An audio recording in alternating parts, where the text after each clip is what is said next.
Okay, so now we get into the heart of this thing. This is how to write the not academic research essay. This is an article, right? So I'm going to walk you through some things. I'm going to show you an example first, talk about it, talk about how to put yours together, and then give you some more advice, okay? So the first thing I want you to look at is this article from the Times. And this is, if you notice the date on here, this is really kind of pretty interesting. This is like 18 months ago, January 2020. Now I'm going to read the first part of this. After suffering from a fever and breathing problems for more than 15 days, and excuse me for saying the name wrong, Xiao Xibing, a 51-year-old resident of Wuhan, China, finally sought help at a hospital. Despite the symptoms, he was not tested for the new coronavirus, a lapse suggesting that there may be far more cases of the virus than are being officially reported. Instead, Mr. Zhao was told that he had a viral chest infection, so he went back home. As he grew sicker, he went to 3 other hospitals, but they told him they did not have enough beds. Like many of the thousands of Chinese patients who are concerned about the new coronavirus, Mr. Zhao is scrambling to get help from a healthcare system straining to serve even the basic needs of patients. It is like kicking a ball from here to there, says his wife, Feng Shui. There's a map.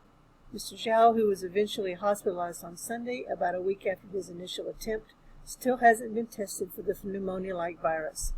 As it struggles to combat a virus outbreak that has sickened more than 4,500 people and killed 106, the Chinese government is relying on a medical system that is overburdened and overwhelmed even in normal times. While other parts of everyday life in China have significantly improved in the past decade, the quality of healthcare has stagnated. And then goes on talking about the healthcare system. So this is the beginning of this article. Again, this is January 2020. All right, so it was kind of interesting, kind of prescient. Saw what was coming. So let's take this apart. Let me go back over here to this. This is how we make a research-based informative article. And that is exactly what that one was. That one didn't have a lot of personal opinion in it. It was just very straightforward reporting. So let me show you this. This is my little, yay, Canva. This is my favorite tool, which is Canva. And this is a little presentation. All this is, again, is on the site, obviously. How to write one of these things. Now here's the structure of it. The beginning has an engaging opening, plus research from experts, and then what we call a nut graph, which I'll talk about in a second. The middle has, but this, the opening is to get you interested and get you involved and get you to keep reading, and can use any number of things. The engaging openings also often are personal stories about real people, because we are all curious about other folks. And so a really good informative article will start with a personal story. This one is the third person. It's about somebody else that she reported on. Often they start, or just as often they start with something personal about themselves, so the writer. Okay? So that engaging opening, then a little bit of research, and then this nut graph, which I'll talk about in a second. Kind of like a thesis statement, but pretend I didn't say that. Then the middle is as much story and research as you want. Lots of images. A lot of these informative articles put links to get to other articles that they use for research. So doing a bibliography or works cited at the end is not something you see in these things. You will see links out to other information that they used, okay? So I'm not looking for a works cited page necessarily, although it would be good. It will be necessary to have one at some point of some kind. The links are just fine. And then the ending, let's go back. It is usually one of these kinds of things. It's the classic ending returns to the original person or story from the beginning that they open with, and sort of closes off that story, so it makes a nice big circle. This big circle structure is what they teach you in journalism, feature writing 101. I know because I've taken the class. And I'm having a heat wave. Or it can conclude with advice and tips. A lot of them do, how to do so and so. Well, now we're in the heat. How are ways to keep cool even in spite of it? Lots of tips. Final comment or quote of some kind. You got a really good, strong quote from somebody. It's kind of nice to do that, or a really sort of a pow, what they call a pow ending, really in your face statement, or a call to action. And these aren't, a call to action is like, well, let's all go do something about this. They're not, again, it's not necessarily typical. these top three are more common, but there are these things on occasion. Okay, so here's a nice formula for this beginning: is the engaging opening, which is again as often as a personal story about the author or somebody else, then research from experts, and then this nut graph. So what the heck is a nut graph? Well, it's journalism jargon for a paragraph that's the nutshell, the main idea or summary of the article.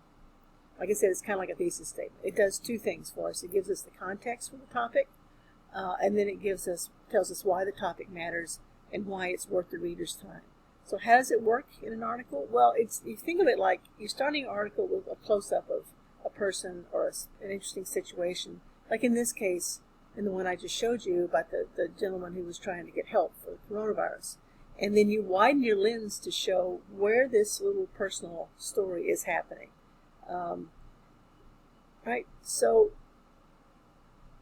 let me go back. I'm going to go back to the article and show you this in practice, this first part of it. So here's our opening, right? An engaging opening about this story about this guy. Here's a little bit of research. Here's the map, an interactive map of the spread of the virus, and a little bit more, we'll research in here. And then the nut graph is right here, right? He's trying to get help, but the Chinese healthcare system at that point was not keeping up. So that's the basis for this article. That's sort of where this is going. And then everything after this, lots of information. Doctors are frustrated, which takes us to another article. Which is always great. Again, more information, more data. Here's some images. One of trying to create a new hospital. Information from experts, quotes and stuff, all good in this middle part.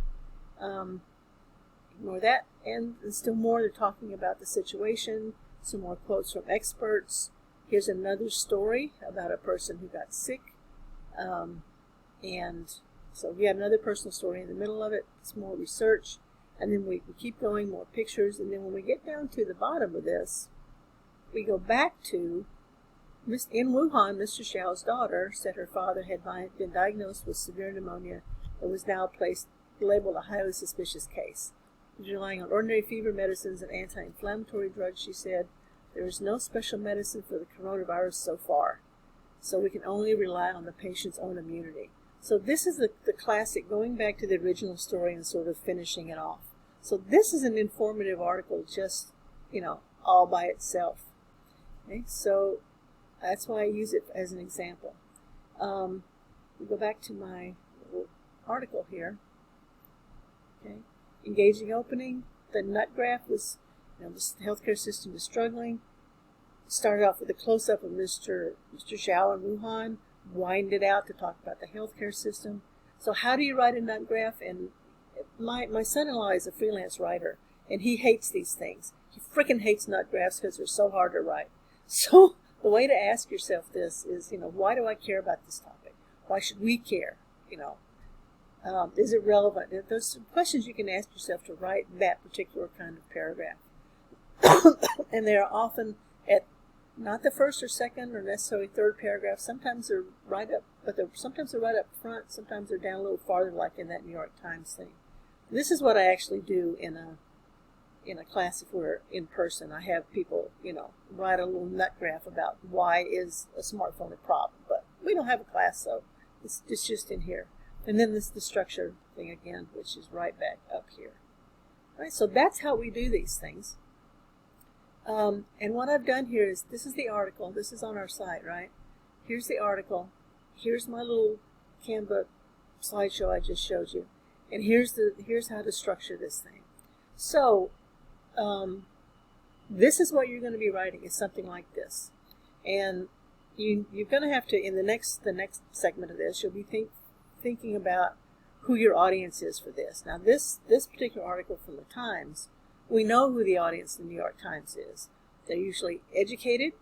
They're usually at least upper middle class, if not upper class. They live in New York, although the New York Times considers itself an international publication. But it's not the same kind of audience that will be reading the daily news. take the same information and write it for the daily news, it would be a completely different article because the tone and the language would be different. To go back and look at the rhetorical triangle, the rhetorical situation again. So this is what we're doing, right? So to practice it, put these in analyzing informative articles assignment. There's 3 little articles that read all of them. They're all strung together. I'll show you in a second. The overall prompt for all of them is, tell me how each one is structured based on the model, how closely they hew, what the author does in order to create their article and see if it's somewhere close to this. So if we go back over to peruse all, and some of you have been doing these things a lot, right? So there's one from Cory Booker, Senator Cory Booker, about college athletes, which is now a little bit out of date because of the Supreme Court, but it's kind of cool to see what happened.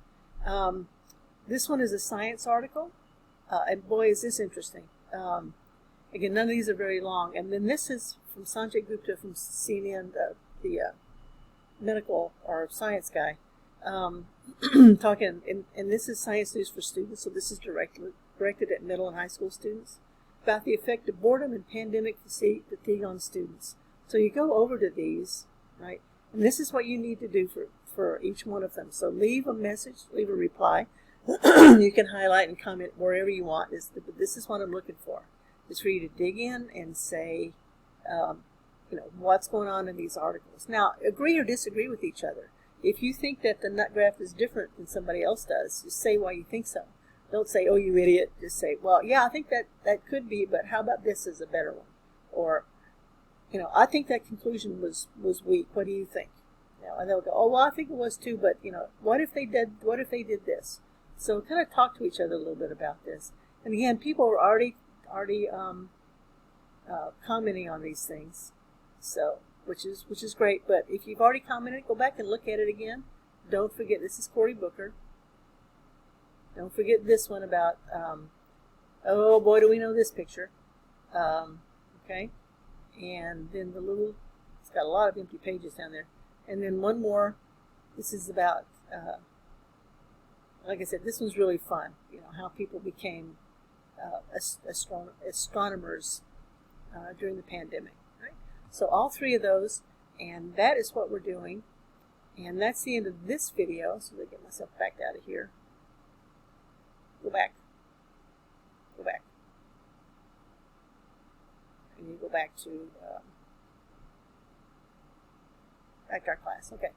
So as soon as we get out of here, go do this. This is your assignment for end of the day, Wednesday the 21st. And then there'll be another lecture about coming up with ideas and how to do research. But that is all for now.